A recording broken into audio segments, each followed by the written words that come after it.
Hi hello എല്ലാ കൂട്ടുകാർക്കും പുതിയൊരു വീഡിയോയിലോട്ട് സ്വാഗതം. അപ്പോൾ ഇതാ നമ്മളൊരു ജ്യൂസിൻ്റെ ബോട്ടിലെടുത്ത് കൊണ്ടുവന്നിട്ടുണ്ട്. അതിൻ്റെ സ്റ്റിക്കറൊക്കെ നമ്മൾ പറിച്ച് കളയാണ് കേട്ടോ. അപ്പോൾ ഇതേപോലത്തെ പ്ലെയിൻ ആയിട്ടുള്ള ബോട്ടിലുകൾ ഉണ്ടെങ്കിൽ നല്ലതാണ്. കുറച്ച് കട്ടിയുള്ള ടൈപ്പ് ബോട്ടിലാണ് കേട്ടോ. അപ്പോൾ ഇതേപോലത്തെ വെള്ളത്തിൻ്റെയൊക്കെ ബോട്ടിലാണെങ്കിലുണ്ടല്ലോ ഇങ്ങനെ ഫ്ലിംസി ആയിട്ട് ഞെങ്ങി പോകുന്ന ടൈപ്പ് ബോട്ടിൽ എടുത്താൽ വർക്ക് ചെയ്യില്ല. കുറച്ച് കട്ടിയുള്ള ബോട്ടിൽ എടുക്കുക. അതെല്ലാം ബോട്ടിലില്ലെങ്കിൽ നമുക്ക് എന്തെങ്കിലും സ്വീറ്റ്സോ അങ്ങനെ കിട്ടുന്ന ഫുഡൊക്കെ കിട്ടുന്ന ബൗളുണ്ടല്ലോ അതെടുത്താലും മതി കേട്ടോ. അപ്പോൾ അത് കുറച്ച് കട്ടി ഉണ്ടാവും. കട്ടിയുള്ള ടൈപ്പ് ഏത് പ്ലാസ്റ്റിക് ആയാലും കുഴപ്പമില്ല കേട്ടോ. അല്ലെങ്കിൽ കേക്കിൻ്റെ ബോക്സ് അതൊക്കെ ഉണ്ടല്ലോ അതൊക്കെ എടുക്കാം. എന്നിട്ട് ഇതാ നമ്മൾ ഈ ബോട്ടിലിൽ നിന്ന് ഈ പ്ലെയിൻ ആയിട്ടിരിക്കുന്ന ഭാഗം ഉണ്ടല്ലോ അതൊന്ന് കട്ട് ചെയ്തെടുക്കുകയാണ് ചെയ്യുന്നത് കേട്ടോ. അപ്പോൾ ഏതൊരു പീസിൽ നിന്ന് നമുക്കിങ്ങനെ കേവുകളും ഇതൊന്നും ഇല്ലാത്ത ഒരു പീസ് കട്ട് ചെയ്തെടുക്കുകയാണ് വേണ്ടത് കേട്ടോ. അപ്പോൾ നമുക്ക് ഫുഡൊക്കെ പാഴ്സലൊക്കെ മേടിക്കുമ്പോൾ ട്രാൻസ്പെറൻറ്റ് ഷീറ്റുകൾ ഉണ്ടാവില്ല, അല്ലെങ്കിൽ തന്നെ പ്ലാസ്റ്റിക് ഷീറ്റ് കിട്ടില്ലേ. അപ്പോൾ ഇത്തിരി കട്ടിയുള്ള ഷീറ്റുകൾ വെച്ചിട്ടൊക്കെ ഈ ഒരു സംഭവം ചെയ്തെടുക്കാം. കേവായിട്ടുള്ള ഭാഗങ്ങളൊന്നും പാടില്ല, അതൊക്കെ നമ്മൾ കട്ട് ചെയ്ത് മാറ്റുകയാണ് കേട്ടോ. അതെല്ലാം കട്ട് ചെയ്തിട്ട് ഇങ്ങനെ നല്ല പ്ലെയിൻ ആയിട്ട് ഇങ്ങനെ വെക്കുമ്പോൾ നമുക്ക് പ്ലെയിൻ ആയിട്ട് കിട്ടില്ല, അതായത് ഇങ്ങനെ അങ്ങോട്ടും ഇങ്ങോട്ടും ഒന്നും ഇല്ലാതെ അതേപോലെ ഇതേപോലെ ഒരു പീസ് എടുക്കുക. അതിനുശേഷം നമ്മൾ ഒരു 1.5 സെൻറ്റിമീറ്റർ ഇതേപോലെ മാർക്ക് ചെയ്യുന്നുണ്ട്. അത് കഴിഞ്ഞിട്ട് മുകളിലോട്ട് ഒരു 4 സെൻറ്റിമീറ്റർ കേട്ടോ മാർക്ക് ചെയ്യുന്നുണ്ട്. അപ്പോൾ അത് രണ്ട് സൈഡിലും അതേപോലെ മാർക്ക് ചെയ്തിട്ട് ഒരു റെക്റ്റാങ്കിൾ പോലെ ഷേപ്പ് നമ്മൾ വരച്ചെടുക്കുകയാണ് ചെയ്യുന്നത് കേട്ടോ ആദ്യം തന്നെ. അപ്പോൾ ഇതേപോലെ നമ്മളൊന്ന് വരച്ചെടുക്കുക. ഓക്കെ, അപ്പോൾ ഇതേപോലെ വരച്ച് ഒരു റെക്റ്റാങ്കിൾ പീസാക്കി എടുക്കുക കേട്ടോ. ഇതിൻ്റെ സൈസും ലെങ്ത്തും ഒക്കെ നമുക്ക് മാറ്റാം, ഒരു കുഴപ്പമില്ല കേട്ടോ. അതിന് ശേഷം ഇതിൻ്റെ സെൻറ്റർ ഒന്ന് നമ്മൾ മാർക്ക് ചെയ്ത് കൊടുക്കുന്നുണ്ട് കേട്ടോ. ജസ്റ്റ് സെൻറ്റർ ഒന്നും അറിയാൻ വേണ്ടി നമ്മളൊന്ന് മാർക്ക് ചെയ്ത് കൊടുക്കാം. അതിനുശേഷം നമ്മൾ എന്താ ചെയ്യുന്നത് വെച്ചാൽ ഏറ്റവും എൻഡിൽ നിന്ന് ഇവിടെ തൊട്ട് 0.5 സെൻറ്റിമീറ്റർ മാർക്ക് ചെയ്യുന്നുണ്ട്. അതേപോലെ തന്നെ ആ അപ്പുറത്തെ സൈഡിൽ നിന്നും ഇങ്ങോട്ടും 0.5 സെൻറ്റിമീറ്റർ മാർക്ക് ചെയ്യുന്നുണ്ട് കേട്ടോ. എന്നിട്ട് നമ്മൾക്ക് താഴെയും നമ്മൾ അതേപോലെ തന്നെ ഒരു എൻഡിൽ നിന്ന് ഇങ്ങോട്ട് 0.5ഉം അതേപോലെ തന്നെ ഓപ്പോസിറ്റ് എൻഡിൽ നിന്ന് 0.5 മാർക്ക് ചെയ്യുന്നുണ്ട്. നിങ്ങൾക്ക് മനസ്സിലായിട്ടുണ്ടെന്ന് ഞാൻ വിചാരിക്കുന്നു. ഇല്ലെങ്കിൽ പറഞ്ഞാൽ മതി, ഞാൻ പാറ്റേണായിട്ട് കമ്മ്യൂണിറ്റി ടാബിൽ വരച്ചിട്ട് ഇടാം കേട്ടോ.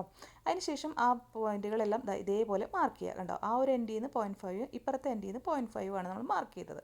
അപ്പോൾ ഇങ്ങനെ ഒരു 3 സെപ്പറേഷൻ പോലെ വരും.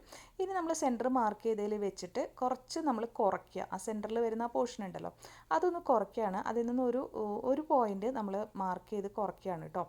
ആദ്യം വരച്ച ആ ഒരു കോളം പോലെ വരച്ചില്ലേ അതിൽ നിന്ന് നമ്മൾ കുറയ്ക്കുക കേട്ടോ. കറക്റ്റായിട്ട് ഈ ഒരു സംഭവം ചെയ്താൽ മാത്രമാണ് നമുക്ക് കറക്റ്റായിട്ട് കിട്ടുള്ളൂ. അപ്പോൾ ഇതേപോലെ വരച്ചെടുത്തിട്ടുണ്ട്. ഇനി നമ്മൾ ആദ്യം തന്നെ നമ്മുടെ റെക്റ്റാങ്കിൾ പീസ് കട്ട് ചെയ്ത് മാറ്റുക. പിന്നെ നമ്മുടെ ആദ്യത്തെ ആ ഒരു സ്ക്വയർ മാറ്റുക. പിന്നെ രണ്ടാമത് ഒരു സ്ക്വയർ ഉണ്ടാവും അത്, പിന്നെ 3 കട്ട് ചെയ്യുക, പിന്നെ 4 കട്ട് ചെയ്യുക. ഓക്കെ, അപ്പോൾ അങ്ങനെ 5 പീസസ് നമുക്കിങ്ങനെ വരും കേട്ടോ. അപ്പോൾ അത് ഏറ്റവും അറ്റം വരെ കട്ട് ചെയ്യരുത് കേട്ടോ. കുറച്ച് ഭാഗം കട്ട് ചെയ്യാതെ വെക്കണം. അതേപോലെ തന്നെ ഒരു എണ്ണം കഴിഞ്ഞിട്ട് രണ്ടാമത് വരുന്ന അതുണ്ടല്ലോ സെൻറ്റർ പീസിൻ്റെ രണ്ട് സൈഡിലും ഓരോ എക്സ്ട്രാ ഉണ്ടാവും, അത് നമ്മളൊന്ന് കട്ട് ചെയ്ത് യു ഷേപ്പ് പോലെ കട്ട് ചെയ്തെടുക്കണം കേട്ടോ. എന്നാൽ മാത്രമാണ് അത് കറക്റ്റായിട്ട് നമുക്ക് വരുള്ളൂ. അപ്പോൾ ഇതേപോലെയാണ് വരിക. അതായത് നമ്മൾ രണ്ട് സൈഡിലത്തെയും പീസസും അവിടെ വെച്ചു. പിന്നെ രണ്ടാമത്തും നാലാമതും വരുന്ന സംഭവമാണ് നമ്മൾ കട്ട് ചെയ്ത് മാറ്റിയത് കേട്ടോ. ഇനി അതിനുശേഷം നമ്മൾ മാർക്കർ കൊണ്ട് ചെയ്തുകൊണ്ട് തന്നെ ഞാൻ കുറച്ച് സാനിറ്റൈസർ ഇട്ടൊന്ന് ക്ലീൻ ചെയ്യാണ് കേട്ടോ. പോകുന്നില്ല, സാധാരണയൊക്കെ ആണെങ്കിൽ വേഗം പോയിക്കോളും. ഇത് മാർക്കർ ആയതുകൊണ്ട് പോകുന്നില്ല കേട്ടോ. അപ്പോൾ ഒന്ന് ക്ലീൻ ചെയ്തെടുത്തു. അതിന് ശേഷം നമുക്കിതാ ഇതിൻ്റെ സെൻറ്ററിലത്തെ ഒരു പീസില്ലേ അത് നമ്മളിതാ ഇങ്ങനെ ഒന്ന് കട്ട് ചെയ്യും, ഒരു ട്രയാങ്കിളായിട്ട് കട്ട് ചെയ്ത് എടുക്കുക കേട്ടോ. അപ്പോൾ ഇത് കട്ട് ചെയ്ത് കഴിഞ്ഞ് വരുമ്പോൾ നമ്മളുടെ ബാക്കി രണ്ട് സൈഡിലുള്ള പീസില്ലേ അതിനേക്കാളും ചെറിയ പീസാവാൻ വേണ്ടി ശ്രദ്ധിക്കണം കേട്ടോ. ഇനി അതിന് ശേഷം താഴത്തെ ഭാഗം ഒന്ന് കേവ് ആക്കി കൊടുക്കുക. നമ്മുടെ ടിക് ടാക്ക് ക്ലിപ്പാണ് ഉണ്ടാക്കുന്നത്, അതേപോലെ ഷേപ്പൊക്കെ ആക്കി കൊടുക്കുക. അതിന് ശേഷം നമുക്ക് ഏതെങ്കിലും നല്ലൊരു ടൈപ്പ് ഹാർഡ് ഗ്ലൂ എടുക്കുക. എന്നിട്ട് ഒരെണ്ണത്തിൽ ഇതേപോലെ ഗ്ലൂ അപ്ലൈ ചെയ്തതിന് ശേഷം അപ്പുറത്തെ ഏറ്റവും ലാസ്റ്റത്തെ പീസും കൂടെ കൊണ്ടുവന്നിട്ട് ഇതിലോട്ട് ടച്ച് ചെയ്ത് ഒന്ന് ഒട്ടിച്ചു കൊടുക്കുക കേട്ടോ. കൈയൊന്നും പൊള്ളാതെ സൂക്ഷിക്കണം കേട്ടോ. ഒന്ന് കൈ നനച്ചിട്ട് ഇങ്ങനെ ഒന്ന് വെച്ച് കൊടുത്താൽ പെട്ടെന്ന് ഒട്ടി കിട്ടും കേട്ടോ. അപ്പോൾ ഒട്ടിക്കലാണ് ഇത്തിരി പണിയുള്ളൂ, ബാക്കി ഒന്നും ഒരു പണിയില്ല കേട്ടോ. അതിന് ശേഷം നമ്മളുടെ ആ ഒരു ബോട്ടിലിൻ്റെ ഷേപ്പ് ഉണ്ടല്ലോ ക്യാപ്പ്, ആ ഒരു പ്ലാസ്റ്റിക് അതൊന്ന് ഷേപ്പ് ചെയ്ത് കൊടുക്കുക കേട്ടോ. അപ്പോൾ നല്ല ഭംഗിയുള്ളൊരു ഷേപ്പിലോട്ട് നമുക്കിത് ഇതേപോലെ ഷേപ്പ് ചെയ്ത് കറക്റ്റ് ചെയ്ത് കൊണ്ടുവന്നു കഴിഞ്ഞാൽ നമ്മുടെ അടിപൊളിയായിട്ടുള്ള ടിക് ടാക്ക് ക്ലിപ്പ് ഇവിടെ റെഡി ആയിട്ടുണ്ട്. അപ്പോൾ നമ്മൾ ശ്രദ്ധിക്കേണ്ട ഒരു കാര്യം ഉള്ളത് പറഞ്ഞുതരാം. നമ്മുടെ ഡോളിൻ്റെ തലയിൽ നമ്മൾ വെച്ച് കൊടുത്തപ്പോൾ വർക്ക് ചെയ്യുന്നൊക്കെ ഉണ്ട് കേട്ടോ. ഇനി ഇത് വേണമെങ്കിൽ ട്രാൻസ്പെറൻ്റ് ആയിട്ട് വെക്കണമെങ്കിൽ അങ്ങനെ വെക്കുക കേട്ടോ. നമ്മളിപ്പോൾ നെയിൽ പോളിഷ്, ഞാൻ ബ്ലാക്ക് കളർ നെയിൽ പോളിഷ് എടുത്തിട്ട് അത് അടിച്ചു കൊടുക്കുകയാണ്. നമ്മുടെ കയ്യിലുള്ള നെയിൽ പോളിഷോ സ്പ്രേ പെയിൻറ്റോ എന്ത് വേണമെങ്കിൽ അടിച്ചു കൊടുക്കുക കേട്ടോ. അപ്പോൾ എല്ലാ ഭാഗത്തും നമ്മളിങ്ങനെ അടിച്ചു കൊടുത്തു കഴിഞ്ഞാൽ അടിപൊളിയായിട്ട് ക്ലിപ്പായിട്ടുണ്ട്. ഇനി ഇത് ഉണക്കിയെടുത്തിട്ട് നോക്കാം കേട്ടോ.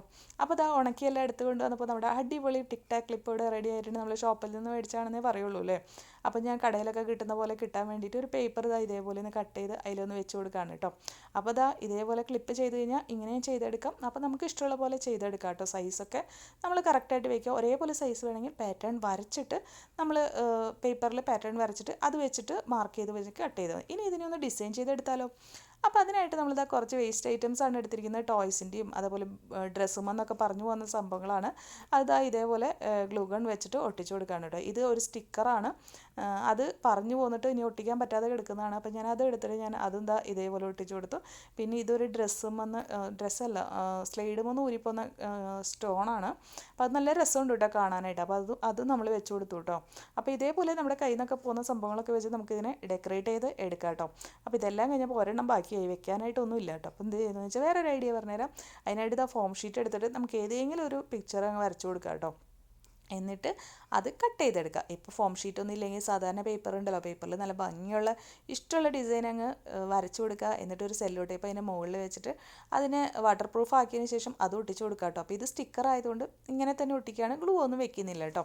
അപ്പോൾ എല്ലാം കഴിഞ്ഞിട്ടുണ്ട്. നമ്മുടെ ടിക് ടാക് ക്ലിപ്സ് ഇവിടെ റെഡി ആയിട്ടുണ്ട്. കണ്ടോ, ഷോപ്പിൽ നിന്ന് മേടിച്ച പോലെ തന്നെ ഇല്ലേ കാണാനായിട്ട്. വർക്ക് ചെയ്യുന്നുണ്ട് കേട്ടോ, നന്നായിട്ട് തന്നെ ഹെയറിൽ വെച്ച് വർക്ക് ചെയ്യും.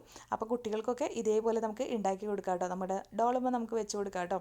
അപ്പോൾ അടിപൊളിയായിട്ട് തന്നെ ഇരിക്കുന്നുണ്ട്. ആ സൗണ്ട് വരെ ഉണ്ടാവുന്നുണ്ട് കേട്ടോ. നിങ്ങളൊന്ന് ട്രൈ ചെയ്യണം. ട്രൈ ചെയ്തിട്ടില്ലെങ്കിൽ വീഡിയോ ഇഷ്ടമായെങ്കിൽ സബ്സ്ക്രൈബ് ചെയ്ത് സപ്പോർട്ട് ചെയ്യാൻ മറക്കരുത് കേട്ടോ. അതുപോലെ തന്നെ കമൻറ്റ് ചെയ്യണേ, ലൈക്ക് ചെയ്യാനും മറക്കല്ലേ. അപ്പോൾ നല്ല രസമായിട്ട് തന്നെ ഇരിക്കുന്നുണ്ട്. അപ്പോൾ എല്ലാവരും ട്രൈ ചെയ്ത് നോക്കണം കേട്ടോ. അപ്പോൾ ശ്രദ്ധിക്കേണ്ട ഒരു കാര്യം, കുറച്ച് കട്ടിയുള്ള പ്ലാസ്റ്റിക് ബോട്ടിൽ എടുക്കണം. സാധാരണ ഇങ്ങനെ ഫ്ലിംസി ആയിട്ടുള്ള ടൈപ്പ് എടുത്തു കഴിഞ്ഞാൽ ഒട്ടും വർക്ക് ചെയ്യില്ല കേട്ടോ. കട്ടിയായിട്ടുള്ളത് എടുത്തു കഴിഞ്ഞാൽ നന്നായിട്ട് വർക്ക് ചെയ്യും. ഇനിയിപ്പോൾ ഇതൊക്കെ നമ്മുടെ കുട്ടികൾക്കൊക്കെ ഫേവറേറ്റ് ആയിട്ടുള്ള സംഭവങ്ങളൊക്കെ വേണമെങ്കിൽ ഉണ്ടല്ലോ, അവർ ടോയിൽ നിന്നൊക്കെ പൊട്ടിപ്പോയിട്ടുള്ള സംഭവങ്ങളൊക്കെ ഉണ്ടാവില്ലേ, അപ്പോൾ അവരുടെ ഫേവറേറ്റ് ആയിരിക്കും അത്. അപ്പോൾ അതൊക്കെ എടുത്തിട്ട് നമുക്ക് ഇതേപോലെ ഉണ്ടാക്കി ക്ലിപ്പാക്കി വെച്ച് കൊടുക്കാം കേട്ടോ. അപ്പോൾ എല്ലാവരും ട്രൈ ചെയ്ത് നോക്കാം. വീണ്ടും വരാം. അതുവരേക്കും ബൈ ബൈ. Thank you.